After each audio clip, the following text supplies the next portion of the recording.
Doğu Türkistan'dan gelen bilgilere göre Doğu Türkistan'ın kuzeybatısında yer alan ve çoğunlukla Kazak Türklerinin yaşadığı Altay vilayetinin Köktogay bölgesindeki Çingil ilçesinde Kazak Türklerinin Çin işgal yönetimine karşı büyük bir ayaklanmaya giriştikleri bildirildi. Kozmetik malzemelerinde insan derisi kullanıldığı iddiası. The Guardian gazetesinin haberine göre Kanadalı uzmanlar araştırma sonucu bütün bu ürünlerin insan derisinden yapıldığını, özellikle Çin'in işgali altındaki Doğu Türkistan hapishanelerinden tedarik edildiği bildirildi.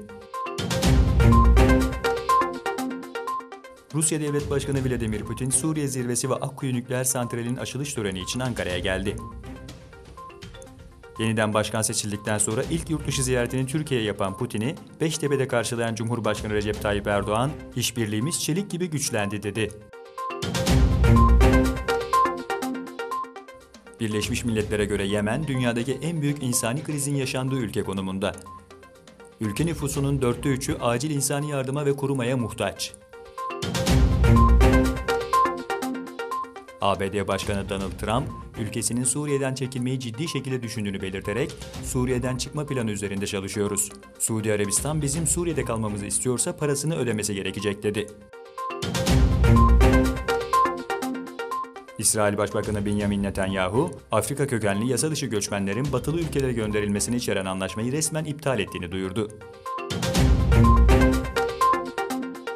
Milliyetçi Hareket'in lideri, Türk siyaseti ve Uygur davasına önemli katkıları olan Başbuğ Türkeş'i vefatının 21. yılında rahmet ve minnetle anıyoruz.